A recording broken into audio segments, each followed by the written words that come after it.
Morning, morning, morning. Yes, we're back with another rider, another episode. Today we're honoured to have a politician in the house. He's going to explain what he does, why he do it, and how he got into it. So nice to have you here today. Hi, very nice to be in your Uber. My name's Nick Rodgers. I am the Conservative London Assembly member for South West London, which is the boroughs of Hounslow, Richmond and Kingston. And I'm actually on my way I've been out in Richmond campaigning for the local elections, and now I'm off to Mortlake and Barnes Common to do a bit more campaigning.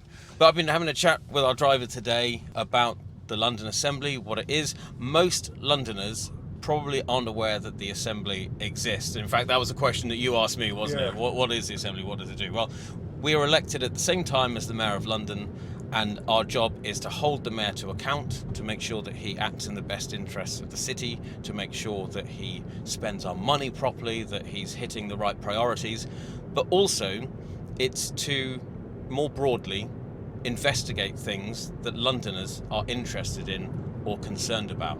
Okay. So, for example, we ask lots of questions about anything that relates to what goes on in London, and then we can see what comes out of it. So, for example, I asked a question a few months back about the rate of domestic abuse amongst London's LGBT plus community. Okay. And found out that it's gone up by 30% in the last few years. So that's an issue. So I'm now, because of that question, I'm writing a report that's looking into, how we can improve that particular aspect of policy. But the Assembly covers all kinds of things, from transport to policing to the environment. What about energy bills because that's something that's affecting everybody now? It really is. It's massively affecting us, and the government's doing what it can. There's a rebate coming through, but this is, unfortunately, it's a massive global problem, and the cost of living it's really on people's minds at the moment. I'm sure you've had people in the taxi talking about it. This is an electric car. Yeah. I've had it for about 8 months. Yeah. When I got it, it cost me 15 quid to charge it to full. Now it cost me 35. Yeah. That's ridiculous. Yeah. And the government's not giving me more pence per mile.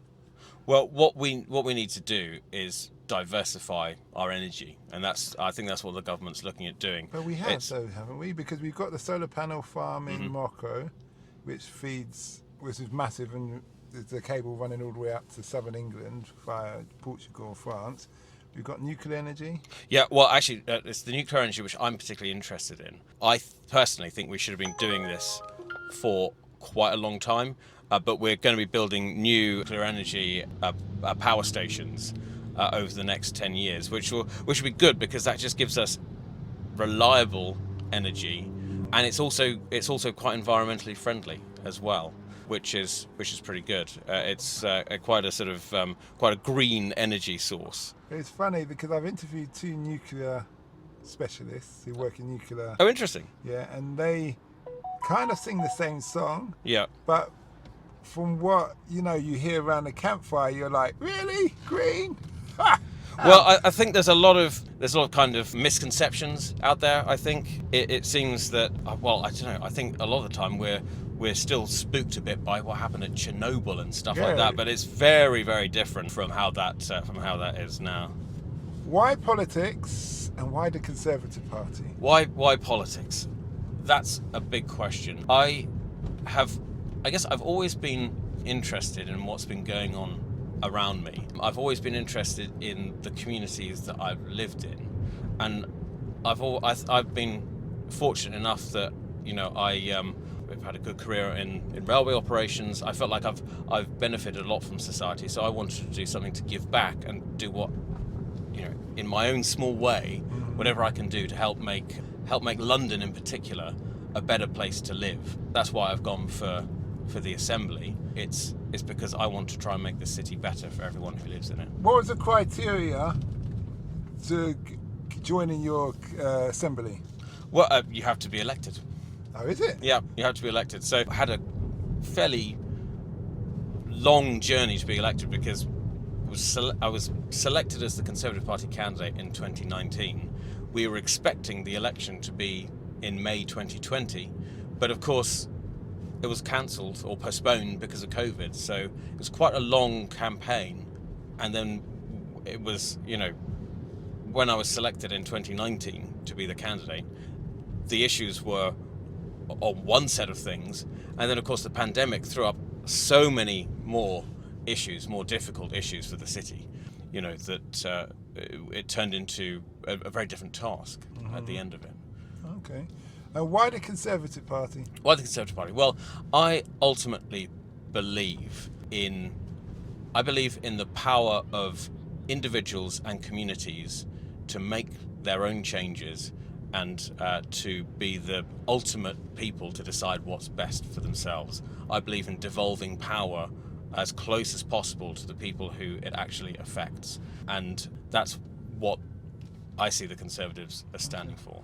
Now, my last question to you, it's been a very interesting journey. When you joined, what have you learnt that you wish you knew when you started, from when you joined into the politics to where you are now?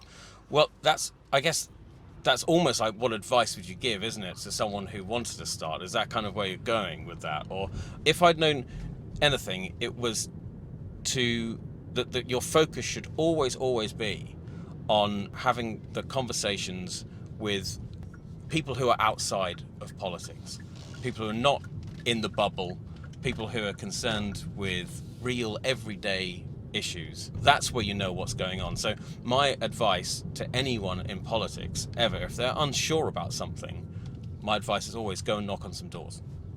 Go and knock on some doors, talk to people outside of the political bubble, and then you'll know what people are actually thinking and feeling about. Okay. Well, thanks a lot for that. My pleasure. Great to talk to you. Thank you.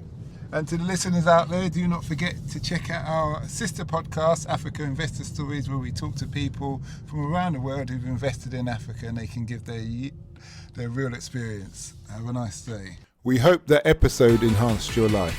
We post an interview every day as well as vlogging on our social media channel. Don't forget to subscribe to get our latest episode.